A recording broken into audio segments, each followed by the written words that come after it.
Hello, welcome to another part of the building tool. So we're gonna test out our roof system now into Unreal Engine. So this part is again mainly if you are interested in bringing this to Unreal, there might be a few steps left.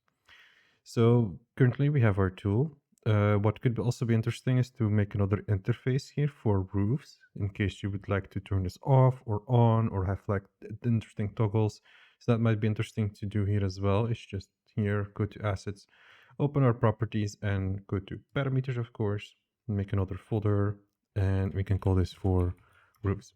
We might could rearrange the folders because they now go from like patterns data tables to roofs, but yeah, you can play around with that.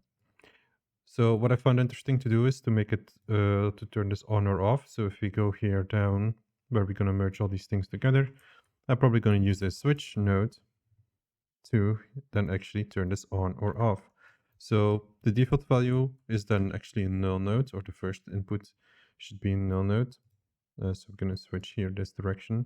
This is then basically representing an empty. So this just means that there is nothing in here.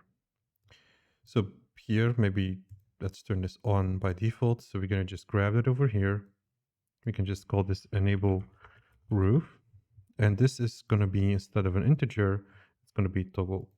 I'm going to press apply. So now if I would go back to my tool over here, I should now have a roof setting and a toggle to turn this on or off. So with that, we can again like build multiple sliders and values if we want to then, for example, increase the thickness of the border, if you want to play around with UV scale, if you want to have like multiple options to have like here a border as well. So this is the moment where you start to like expand the roof system more and more.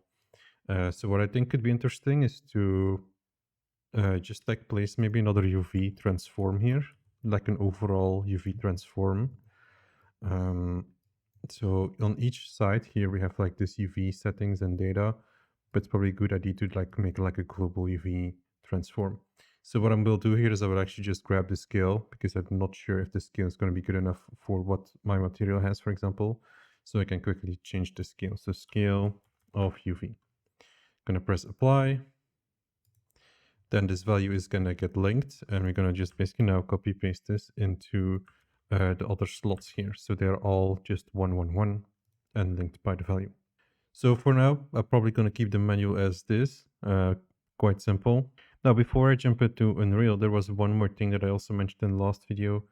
So here at the roof, we now have sort of like these two shapes. So even though my boxes here are intersecting and sort of like merged into each other, I want to have the roof to be like fully gridded over this. Here we can do like a cleanup phase or like some sort of like fusing phase.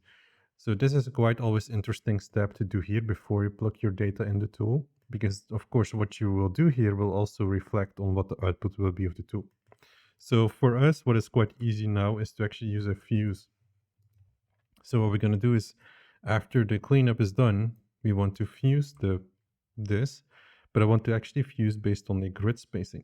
So what that will do is it will always nicely align, as you can see, it will nicely align the cubes a little bit. It's not too much into that direction. So you can play around with the value. You can even use some vex to create your own grid options, but by default, this can give us a really good result. So you can increase the spacing value, which is also, again, might be useful for the people who are using the tool, so they don't have to necessarily be super accurate. So the tool just takes care of being a bit less accurate. Then we can plug that in over here. And now you will see that we will have a different result. So we still have like the building shapes like that, but our roof will probably look way different now. So our roof will now actually have 3 primitives. And that actually makes sense. If we look at the roof data here, we can see we actually have 3 primitives because of this middle one. So what you can do is you can either do another cleanup here, like we did here, like with the dissolve flattened edges, or we could also do a cleanup over here, or we could actually rearrange the order. So we actually need another like flattened edges. And then actually, as you can see, we'll make the primitive actually one big n-gon shape. So this one is actually maybe not fully needed anymore. As you can see, it doesn't do much because we will do it here anyway. So what we will now get is this roof shape. So this is now one big roof shape. And of course, as we made the system in last video, it's going to choose for the base style because this is a more complicated shape. So we're going to go for the base style roof. So if you go with this style, you can see that our system for that is not fully yet optimized for that. So you could try to make some improvements on this yourself to have like better shapes. But for now, I think it is interesting to know that you can actually, for example, have different logic on different inputs, which can be quite useful. If you're not sure about how the data comes in, we can switch on things, of course. So with that all set and done now, let's go and just again make sure your tool is saved and let's jump into game engine. So now in Unreal, I have Houdini engine ready, so it's linked and ready to go. I'm just going to click rebuild and then we should see a result. And as you can see of the result of my tool, I have now this basic roof shape like that. So that's already working. So I have the basic geometry there. And the only thing that of course needs to be fully implemented is here I would like to have, of course, a certain roof model. So here I already have these roof models ready. So again, if you watched last video, we have a medium, we have a small, medium, and large piece. So if I would quickly grab them here, so we have this one, and this one. So we have 3 different sizes. So what I now need to do is I need to actually go into Houdini and sort of like link this in the background so my tool knows how to use them. So if you've never used instancing before, what we're going to do is we're going to, for example, select the smallest asset for now or just any asset. And we're going to right click and we want to have a copy reference. So we are just basically getting a location of where this is stored. Then into Houdini, we're going to have to jump into our tool. We're going to have to jump to where we are going to set here the part, so this style.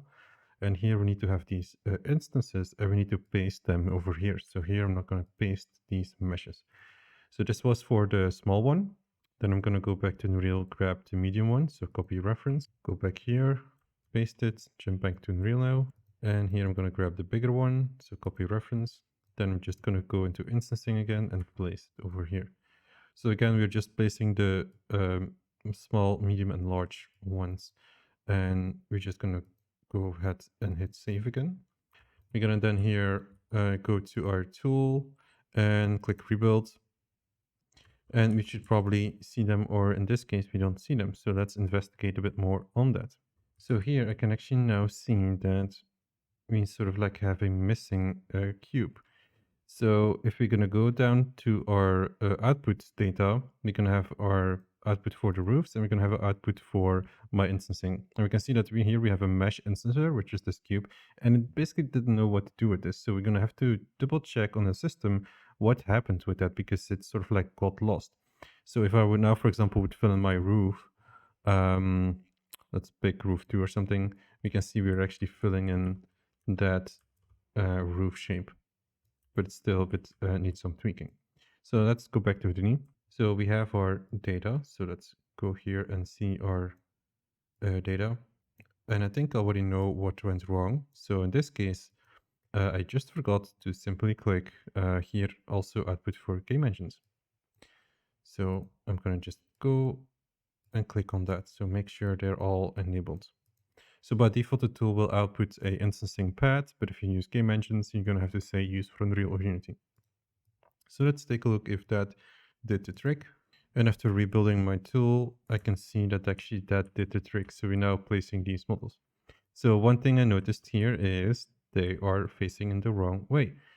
And that is something that we can quickly fix in Houdini as well. So either what you can do is you can use our instancing tool to, for example, here go to point transformations and we can go to rotations. And we can basically here, as you can see, we can rotate or spin the axis here. So we can spin that direction.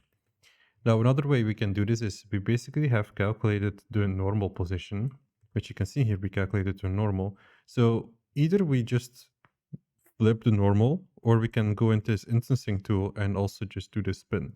So there are just multiple ways on how we can do that. So for now, I'm just going to go and place a normal here in between. So normal, I'm going to say don't compute, just reverse the normal. So I'm going to also say reverse normal. I'm going to plug it in over here. And I'm going to go to assets, click save and check it out. So here again, click on rebuild and then we will see the result. And that's basically how I would expect it. And now we can have these buildings. As you can see, we have them now correctly here in the game with everything ready to go. So later you will find actually more a demo project where everything is more laid out. This is like a simple representation of what the tool can do and how we can use it as well. Another thing we can do is if we look here at our roofs, we can also automatically assign different materials. So we can just use the material node. So and it will work the same as actually the instancing. So you're gonna have to go to a certain material. So maybe I just make a basic one as example. So I have a very basic material. Again, right click, get the reference. So then into Houdini, we can basically here use something which is called Unreal Material. So either I'm going to place it in this level, but I also have to place it in the other network as well. So here it will just again make an attribute, and we will have to copy paste the path in here, and I will copy paste the node to that other network here as well. We could also probably just like place it over here and like do it once. That will also work. But if you have IDs for like different materials and things like that, like for example here when we use the border, you can for example say I want a different material on the border, so you can have that. So again, this is setup, save and go back. So I'm going to click on my tool and rebuild. And now as you can see, it automatically assigns that basic roof color. So yeah, you can still see that here there might be some confliction between my actual model and my roof. That's why I also built in that transform to actually push down the roof a bit. So it actually does not intersect that much because this can actually be a bit lower. What you can also do is you can like try to find a way to maybe have a more curved version of that, so it's actually a bit more smoothed out. Can also work. So again, at this stage, there's so much you can do with roofs. There's a lot of options you can do with roofs. But right now our tool is working. We can just play around with it. Like we can just tweak the boxes. I can now also start to merge the boxes into each other, as I mentioned. And as of course, we will now have a roof like this. So based on, again, what you will do, it will actually output a different roof style. So here, if I do it like so, we will have this roof. And if I would merge it, we will then have this roof. Even though if I would rotate it like so, you can see we will have a quite interesting roof shapes. I can play around with that. So you're gonna have to like a bit careful with that and thoughtful on how we're gonna approach some of these things.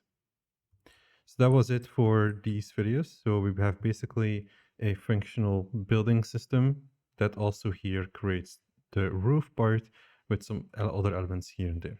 So that was it for the series about making a building tool from scratch. I hope you enjoyed it and I hope you learned something from it. And for some of you, this might only be the beginning of your adventure into building tools, because from here you can take it to another level if you want to. Thanks for watching. I hope you enjoyed it.